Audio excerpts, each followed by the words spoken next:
오늘 저는 따뜻한 이야기로 여러분이 푹 잘 수 있도록 도와드릴게요. 그러니 좋아요와 구독 부탁드려요. 옛날 고려의 어느 고즈넉한 마을에 30을 넘긴 나이에도 벼슬길에 오르지 못한 선비 박세윤이 살고 있었사옵니다.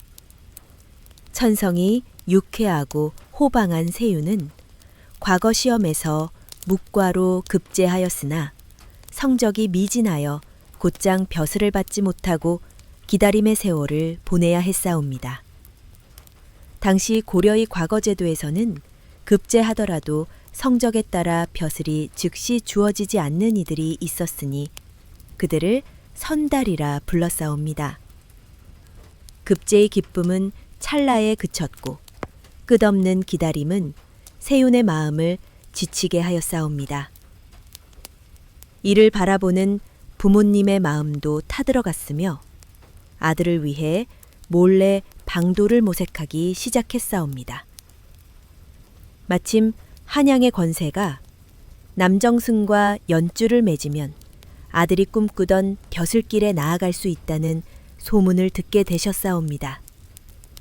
세윤의 집안은 대대로 전답을 물려받아 넉넉하였기에 부모님은 전답 일부를 팔아 은전을 마련해 남정승과 연을 맺으려 하셨사옵니다. 어렵사리 남정승의 문화에 접지를 받을 약속을 얻어냈고 그날을 손꼽아 기다리셨사옵니다.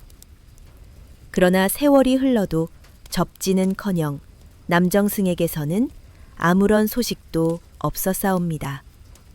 설상가상으로 세윤의 부모님은 갑작스레 중병에 걸리시어 병세가 나아지지 않으셨사옵니다. 임종을 앞두고 부모님은 세윤에게 남정승과의 약속을 전하며 아들아, 네가 벼슬길에 나서는 모습을 보지 못하고 눈을 감는구나. 그러나 착한 너라면 반드시 출사하여 가문을 빛낼 것이다. 라 하시고 편히 눈을 감으셨사옵니다. 부모님의 유언을 들은 세윤은 그 간절한 마음과 자신의 뜻을 받잡아 남정승에게 서신을 보냈으나 답장은 돌아오지 않았사옵니다. 혹시 은전이 부족한 탓인가 싶어 전답을 팔아 마련한 돈을 더 보냈고 그제야 남정승과 어렵사리 만남을 가질 수 있었사옵니다. 자네로구나. 지난번 어영청 군관충원 때 병판에게 청을 넣었으나 다른 이가 끼어들어 일이 성사되지 않았네. 그래도 내가 계속 알아보고 있으니 고향으로 돌아가 기다리게. 조만간 좋은 소식이 있을 걸세. 남정승은 희망을 담은 말만 늘어놓았으나 멀었사옵니다. 서방님, 이제 그만 멈추시옵소서. 그 희망이라는 말의 전담마저 남정승에게 보낸다면 이는 깨진 독에 물을 붓는 격이옵니다. 다른 살 길을 궁리하시옵소서. 그러나 세윤은 고집스레 답했사옵니다. 그런 말 마시오. 이제 거의 성사된 듯하니 여기서 멈춘다는 것은 있을 수 없는 일이오. 그간 들인 정성이 얼마인데 날 믿어보시오. 은혜의 간곡한 중언에도 세윤의 고집은 꺾이지 않았사옵니다. 태평성대라 무관충언이 드물던 시절 세윤의 기대는 매번 허탈함으로 돌아왔고 벼슬살이만이 일생의 수건이라 여긴 그의 마음은 더욱 굳어져 싸웁니다. 이를 보다 못한 은혜는 화병이 깊어져 끝내 병석에 누웠고 얼마 지나지 않아 세상을 떠나고 말았사옵니다. 아내의 빈자리가 깊게 느껴질수록 세윤은 이번만 하며 기다림을 멈추지 않아 싸웁니다. 절마다 귀한 물건을 남정승에게 보냈으나 그를 말려줄 이는 더 이상 없었사옵니다. 세월이 흘러 40을 넘긴 세윤의 얼굴에는 주름이 깊게 패였고 무간벼슬의 꿈이 너무 늦은 것이 아닌가 하는 불안이 엄습했사옵니다. 아, 출사의 꿈을 품은 지 10여 년이 흘렀구나. 칼을 뽑았으면 끝을 보아야지 중도에 포기할 수야 있겠는가. 세윤은 마지막 결심을 하고 남은 가산을 모두 정리하여 은전 1000냥을 마련해 남정승에게로 향했사옵니다. 이 큰 돈을 내놓는단 말인가? 자네의 정성을 보아 내가 힘써 보겠네. 기다리는 동안 사랑채에서 편히 지내게. 남정승은 탐욕스런 속내를 감춘 채 희망의 말을 던졌으나 세윤의 기다림은 여전히 헛된 시간으로 흘러싸옵니다. 오히려 시간이 지날수록 다른 묵갯들에게 밀려 사랑채에서 행랑채로 거처가 옮겨졌고 끼니마저 제때 나오지 않았사옵니다. 몇 달이 지나도 소식이 없자 세윤은 남정승을 만나려 했으나 그마저도 쉽지 않았사옵니다. 결국 신의를 저버리고 퇴청하는 남정승의 길목을 막아섰사옵니다. 나으리, 어찌하여 약속한 접지를 내려주지 않으시는 겁니까? 그간 수만금을 바쳤사온데 너무하옵니다. 남정승은 눈살을 찌푸리며 답했사오. 선달의 신분으로 억울함을 호소해도 권세 높은 남정승에게 이길 도리가 없음을 깨닫고 세윤은 낙향할 수밖에 없었사옵니다. 남정승의 집을 떠날 때 세윤의 행장에는 낡은 도포 몇 벌과 집신 한 켤레뿐이었사옵니다. 고향의 전닭과 집을 모두 처분한 터라 돌아갈 곳마저 막막했사옵니다. 터덜터덜 길을 걷던 세윤은 몇 달 전 단골 객점에 맡긴 300냥이 떠올랐사옵니다. 그 돈만 있다면 새 출발을 할 수 있으리라 생각하고 객점으로 향했사옵니다. 여보시게 전에 맡긴 300냥을 돌려주시게. 그러나 객점 주인은 세윤의 초라한 행색을 보고 눈을 가늘게 뜨며 말했사옵니다. 선달나리, 무슨 터무니없는 소리를 하시오. 그 돈은 지난 외상값으로 이미 치른 것이오. 돌려받으려면 외상부터 갚으시구려. 그간 살갑게 대해주던 이가 이리 냉정히 변한 모습을 보니 세윤은 인심의 독함을 뼈저리게 느꼈사옵니다. 그래도 마지막 희망이었던지라 간청했사옵니다. 여보게 어찌 이리 박하게 대하는가? 단 몇십 냥이라도 내어줄 수 없겠는가? 노잣돈이라도 필요하네. 그러나 주인은 냉랭히 답했사옵니다. 억지를 부리시는구려. 여봐라, 이 양반을 끌어내게! 주인의 말에 장정 선넷이 세윤을 끌어냈사옵니다. 다리에 힘이 풀린 세윤은 저항조차 하지 못하고 객점을 쫓겨났사옵니다. 믿었던 이에게 배신당한 마음에 맥이 풀려 희망 없이 고향으로 터덜터덜 발걸음을 옮겼사옵니다. 산길을 걷던 중 수상한 기척을 느낀 세윤은 덤불 속으로 몸을 숨겼사옵니다. 곧 건장한 사내 둘이 무거운 짐을 지고 다가와 잠시 쉬어가기 시작했사옵니다. 오호, 오늘은 2번 행운이로구나. 아랫마을 김진사의 곡간을 털어 금부치를 챙겼고 오는 길에 젊은 여인을 보쌈했으니 오늘부로 우리 몸은 편해지겠네. 그 말을 들은 세윤은 직감했사옵니다. 보따리가 꿈틀거리는 것으로 보아 여인을 보쌈한 것이 틀림없었사옵니다.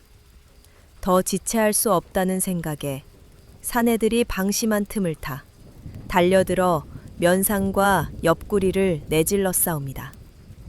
급소를 맞은 사내들은 신음하며 쓰러졌고 세윤은 그들의 꾸러미와 보쌈 보따리를 둘러매고 내달려 싸웁니다. 박세윤은 한참을 내달려 아랫마을 어귀에 이르러 싸웁니다. 뒤앉아 싸웁니다. 뉘신지 모르겠으나 감히 무도한 자들에게 험한 꼴을 당하셨으니 대장부로서 어찌 나서지 않겠사옵니까?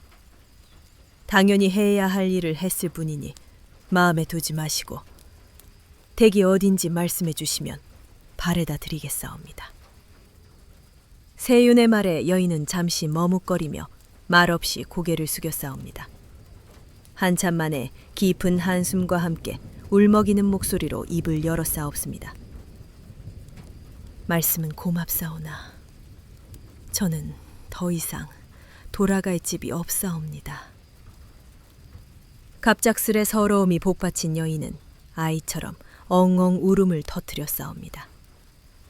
한참을 그렇게 울던 그녀를 바라보는 세윤의 마음은 난감함으로 가득했사옵니다. 아하, 무슨 사연인지는 모르겠으나 이리 대성통곡하시면 지나가는 이들이 제가 부인을 해코지한 줄로 오해할 터이니 잠시 울음을 거두어 주시옵소서.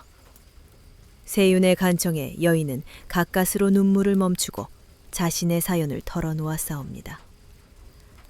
저는 이곳에서 멀리 떨어진 마을의 평범한 안악이었사옵니다. 3대 독자인 집안의 시집가 10년 넘도록 아이를 낳지 못해 소박을 맞았사옵니다. 친부모님은 일찍이 세상을 떠나셨고 한양의 먼 일가 친척을 의탁하려 길을 나섰다가 도적대에게 보쌈을 당했사옵니다. 여인의 기구한 삶을 들은 세윤은 잠시 생각에 잠겼사옵니다. 이 여인은 그저 아이를 낳지 못했을 뿐인데 이리 고통을 당하는구나. 이에 비하면 나는 허명을 쫓다 내 안의 모든 것을 잃었으니 참으로 알다가도 모를 것이 인생이로구나. 이 생각에 이르자 세윤은 여인이 한양에 이를 때까지 동행하며 도와주리라 마음먹었사옵니다. 여인은 세윤의 호의에 깊이 감사하며 보따리 속에 묶여있을 때 들은 이야기를 전했사옵니다. 선비님, 도적들이 김진사 댁의 곳간을 털어 금부치를 훔쳤다고 하였사옵니다. 이 짐 속에 그 물건이 있을 듯하옵니다. 세윤은 여인의 말대로 짐을 풀어보니 용문양이 새겨진 둥근 황금패가 작은 하만에 반짝이고 있었사옵니다. 금부치를 마주한 두 사람은 한동안 말없이 서로를 바라보았사옵니다. 침묵을 깬 세윤이 나지막이 말했사옵니다. 부인, 비록 우리가 궁핍한 처지라 하나 어찌 남의 재물을 탐하겠사옵니까? 이 금부치는 값어치가 상당해 보이니 이른 김진사 댁에서도 애가 탈 터이옵니다. 이를 돌려주고 하룻밤 신세나 지는 것이 어떠하겠사옵니까? 뜻밖의 강직한 태도에 여인은 멍하니 세윤을 바라보다 눈이 마주치지 곧장 김진사 댁으로 향해 황금패가 든 함을 돌려주었사옵니다. 잃었던 가보를 되찾은 김진사는 기뻐하며 두 사람을 귀한 손님으로 맞았사옵니다.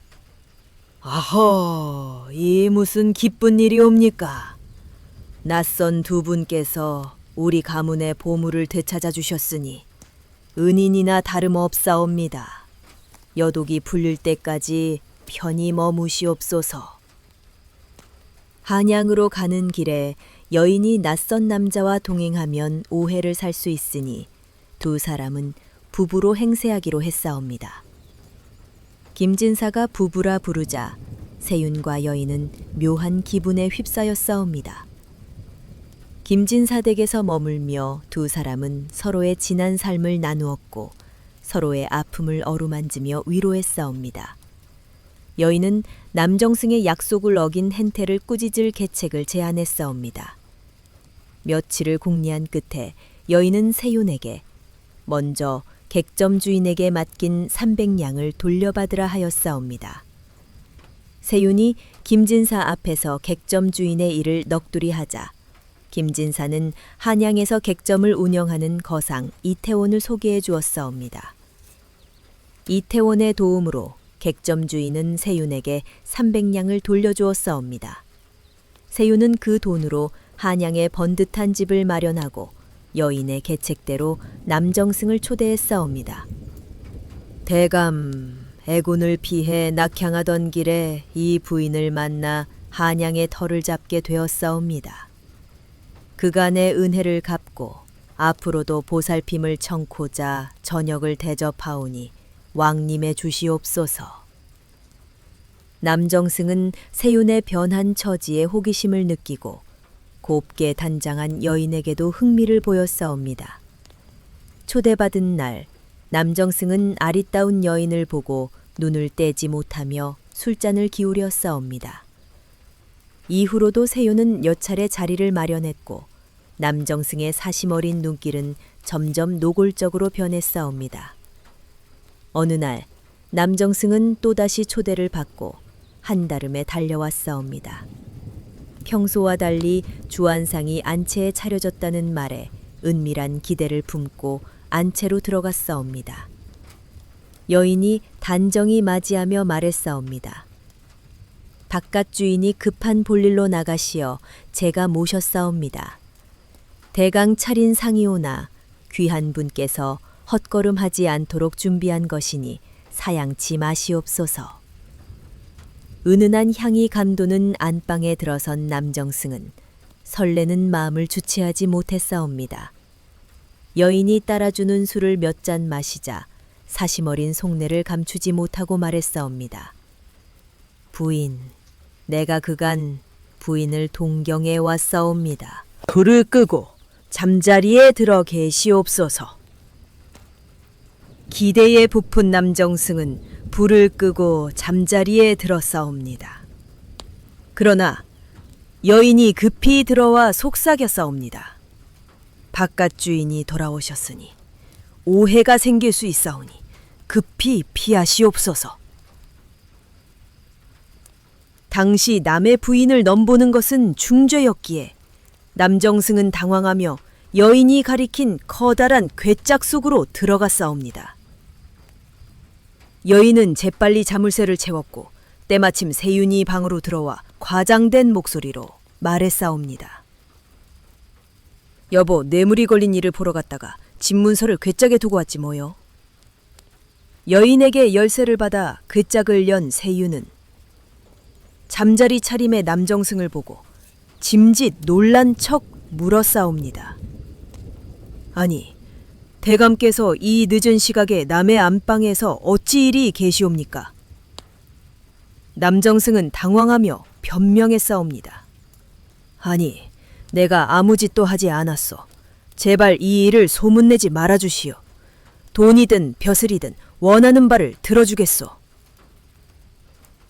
세윤은 엄한 목소리로 답했사옵니다.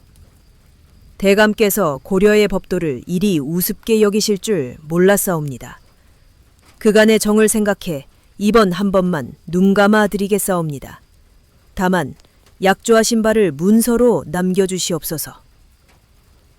남정승은 떨리는 손으로 약속을 문서에 남기고 수결하였사옵니다. 얼마 지나지 않아 약속대로 어음을 세윤에게 보냈사옵니다. 그날 밤 세윤은 여인과 마주 앉아 지난 일을 나누어 싸웁니다. 여인이 봉투 속 어음이 무엇인지 묻자 세윤은 빙그레 웃으며 답했사옵니다.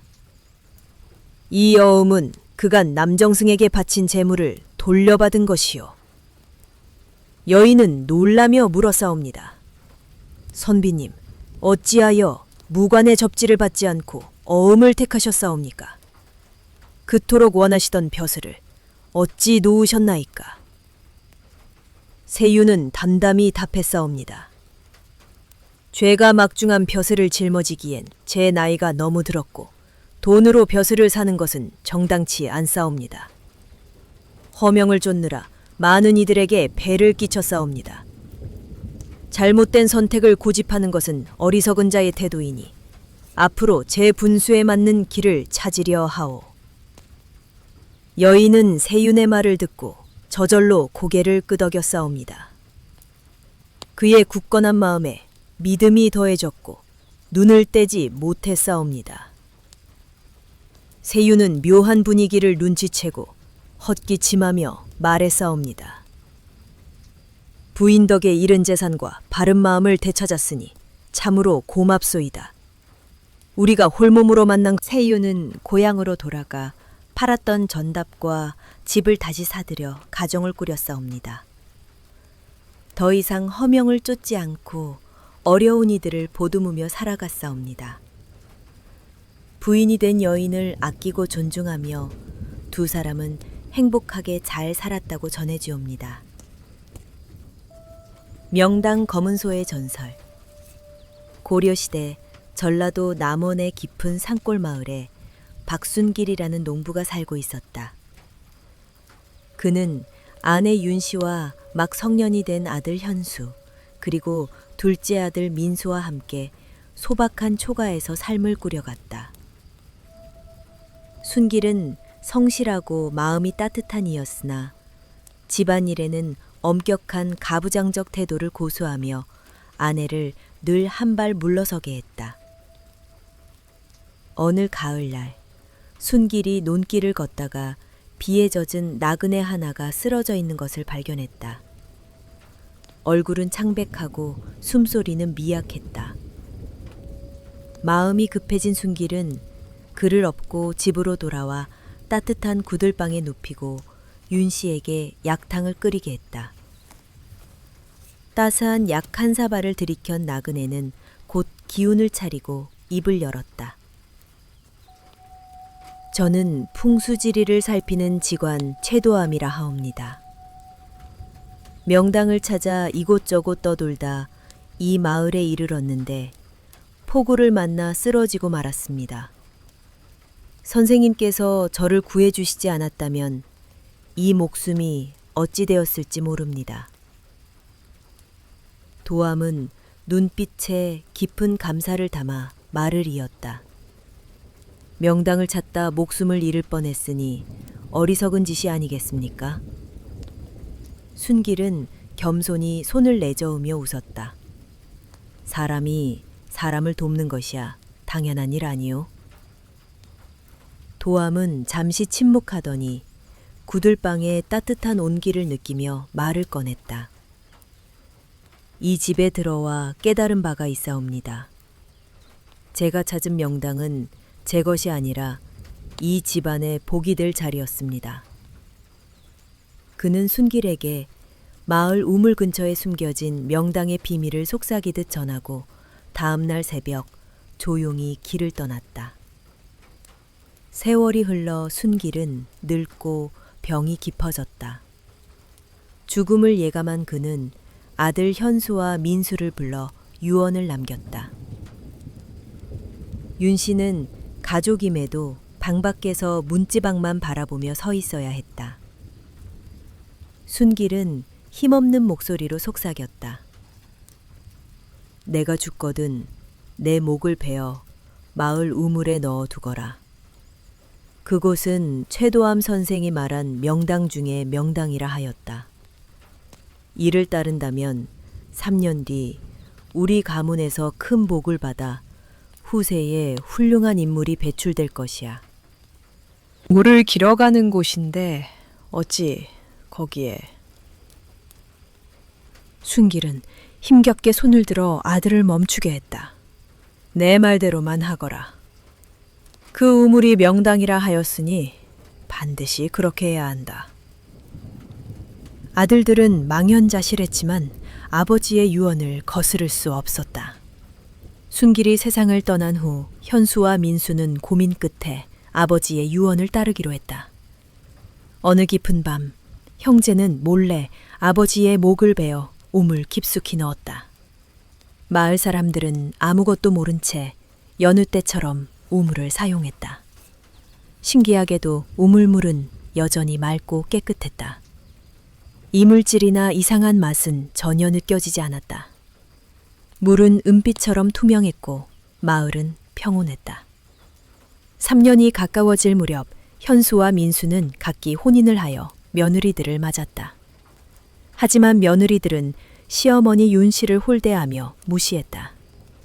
윤 씨는 아들들에게 섭섭함을 호소했으나 우유부단한 아들들은 아내들을 편만 들었다. 윤 씨는 마음속 깊은 상처를 안고 생각했다. 남편은 생전에 나를 가족으로 여기지 않고 늘 멀리 두었고 아들들마저 나를 외면하니 이 서러움을 누가 알아주겠는가. 속이 쌓인 윤 씨는 어느 날 참지 못하고 마을 사람들에게 털어놓았다. 내 아들들은 불효자입니다. 아버지의 목을 베어 마을 우물에 넣는 폐륜을 저질렀으니 이보다 더한 불효가 어디 있겠소. 이 말을 들은 마을 사람들은 경악했다. 매일 물을 길어 마시던 우물에 시신이 들어있다니 기겁한 이들은 서둘러 우물물을 퍼내기 시작했다. 그러나 며칠을 퍼내도 물은 줄지 않았다. 마을 사람들은 수군거렸다. 이 무슨 기이한 일인가. 물을 아무리 퍼내도 끝이 없으니 큰일이구나. 무당을 찾아가 보자. 마을 사람들은 용한 무당을 찾아갔다. 무당은 부적을 써주며 말했다. 이 부적을 우물에 붙이고 물을 퍼내라. 사람들이 부적을 붙이고 물을 퍼내자 마침내 물이 줄기 시작했다. 우물 바닥이 드러날 무렵 하늘은 갑자기 검은 구름으로 뒤덮였다. 한 마을 사람이 소리쳤다. 저게 뭐요? 우물 바닥에 검은 형체가 웅크리고 있지 않소? 그 형체는 검은 소였다. 소는 이제 막 일어나 하늘로 승천하려는 듯한 자세였다. 그러나 물이 퍼지는 바람에 그 모습이 드러나자 소는 큰 괴성을 지르며 연기처럼 흩어져 사라졌다. 늦게 우물로 달려온 현수가 절망 속에 외쳤다. 안 돼요. 3년이 다 되어가던 참이었는데. 황폐해졌고 우물에서는 이따금 무성 비명소리가 들렸다. 마을 사람들은 다시 무당을 찾아가 물었다. 무당은 단호히 말했다. 검은 소의 한이 마을을 망하게 하고 있으니 서둘러 굿을 하여 그 한을 풀어야 하오. 마을 사람들은 큰 굿을 열어 검은 소의 한을 달랬다. 이후 문제의 우물을 메우고 그 위에 새 우물을 파서 오랫동안 잘 사용했다. 전북 남원시 왕정동에 한우물이라는 마을이 있는데 이 이름이 바로 이 이야기에서 비롯되었다는 전설이 전해진다.